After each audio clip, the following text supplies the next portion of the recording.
Tuko na katibu wa Baraza la Sanaa la Taifa Dr. Kedmon Mapana ambaye ndio wazazi na walezi wa muziki, akiwa ameshiriki leo kwenye miaka 25 anniversary ya msanii Lady JD. Daktari, umemsikia Jide kwa miaka yote, umekuwa unajua kazi zake, leo hii umeshiriki kwenye tukio lake kubwa la kihistoria. Una neno gani ukiwa kama mlezi? Kwanza awamu ya yote tumshukuru sana Mungu. Tumshukuru sana Mungu, tumshukuru Dr. Samia Suluhu Hassan, Rais wa Jamhuri ya Muungano wa Tanzania, anaendelea kuiongoza nchi vizuri. Kwa nini tunawashukuru hawa? Ni kwa sababu hii miaka 25 ya Jide sio safari ndogo. Ni mtu mzima. Unajua mtu mzima anza miaka 18 and above. Sasa we are talking of 25 years ya Jide kwenye game. Sisi kama Baraza la Sanaa la Taifa, moja, tunajivunia kwamba tuna msanii nguli wa kike ambaye anatimiza miaka 25 na hajawahi kushuka kwenye game, yani hajawahi kutoka kwenye game. Wasanii wengi chipukizi wanaibukia, wanakwenda, lakini yeye hajawahi kutoka kwenye game. Ukisema hajawahi kutoka kwenye game, msanii ambaye ametoka kwenye game hawezi hata kufikiria kwamba ninaweza kuandaa concert ya miaka 25 kwenye game. Kwa maana yake kwamba hajawahi kutoka kwenye game. Na sisi Baraza la Sanaa la Taifa tunajivunia na tunampongeza kwa hatua hii.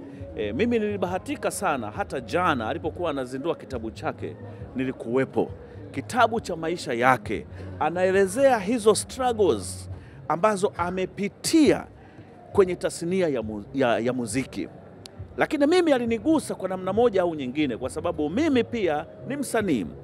Mimi pia nimetoka kwenye familia ambapo nilipoamua kwenda kusoma sanaa, jamii ilikuwa inanishangaa, wazazi walikuwa wananishangaa.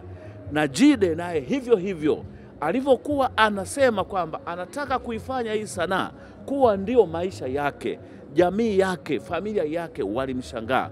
Ukisoma kitabu chake unaweza ukatiririka na machozi. Lakini leo hii anauthibitishia umma kwamba sanaa sio kupoteza muda. Sanaa ni maisha kama maisha mengine. Sanaa ni maisha kama mtu amesoma kuwa mwanasheria. Sanaa ni maisha sawa sawa na mtu aliyesoma kuwa daktari wa magonjwa ya binadamu. Kwa ndio leo hii sasa anawathibitishia wale ambao walimbeza, wale ambao walifikiri anapoteza muda, leo hii anakwenda miaka 25 kwenye game. Na ukiangalia kwenye kitabu chake, ukisoma, amesema album zote 10 alizozitoa. Lakini anaangalia kwamba kila wimbo aliyouzungumzia pale ulikuwa una maana, si wimbo tu ambao aliutunga kwa hisia, lakini kwamba alikuwa anazungumza maisha yake, amepita wapi. Kwa hiyo sisi kama Baraza la Sanaa la Taifa, na haya niliyozungumza ni mambo mazuri kabisa. Kwa hiyo concept ya leo, lakini pia Watanzania, nunueni kitabu cha Jide, mtaona namna gani maisha aliyopambana.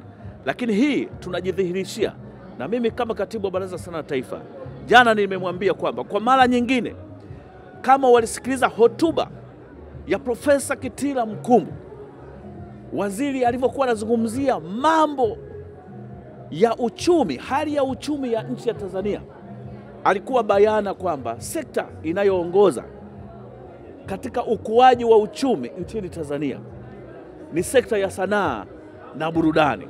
Na Jide yuko hapa miaka 25, concert kubwa ambayo haijawahi kutokea. Msanii huyu akiandaa ana tiketi zinauzwa 500,000, lakini zimekuwa sold out. Hiyo ndio inazungumzia habari ya kuchangia uchumi katika swala la sanaa na burudani. Kwa hiyo tunampongeza na mambo ni mazuri. Sawa Dokta, ukiwa kama katibu wa baraza, nyinyi pamoja na serikali kiujumla, mnawaenzi vipi wasanii ambao wamekaa muda mrefu kwenye industry, wameihudumia industry kwenye kipindi ambapo haitoi hela hata kidogo, mpaka ikaanza mchakato wa kutoa hela kidogo, na mpaka tuko kwenye mchakato huo sasa hivi ambapo naona platform mpya zinakuja. Mnawaenzi vipi? Ukiacha Jide, tunajua kuna wengine ambao pia wana muda mrefu kwenye muziki. Je, mnawaenzi vipi? Swala la kuwaenzi wasanii kama hawa ni swala pana. Yawezekana kila mtu anafahamu anamwenzi vipi mtu. Lakini mimi niwaambie, Dr. Samia Suluhu Hassan, Rais wa Jamhuri ya Muungano wa Tanzania, ameendelea kuwaenzi wasanii kama hao kwa kuwawekea mazingira wezeshi ya wao kuendelea kufanya kazi zao bila kuwa na bugdha, bila kuwa na tashwishwi, wanaendelea kufanya kazi zao. Sasa hiyo ni namna ya kuwaenzi watu ambao inaweza ikaenda kwa muda mrefu. Lakini wengine wanawaenzi kwa kuwapa tuzo mbalimbali.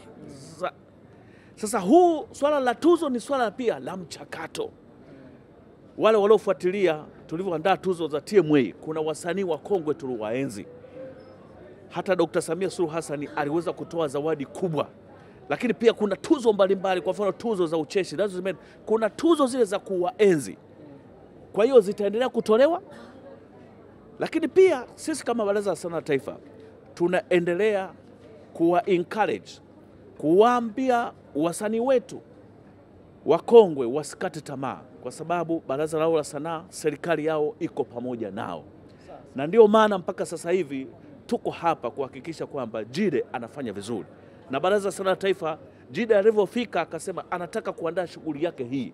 Na sisi kama Baraza la Sanaa la Taifa tukisema kwamba vibali vyote, gharama zote unazotakiwa kuingia kwa ajili ya miaka 25, Baraza la Sanaa la Taifa litazibeba. Leo yuko hapa anajivunia serikali yake.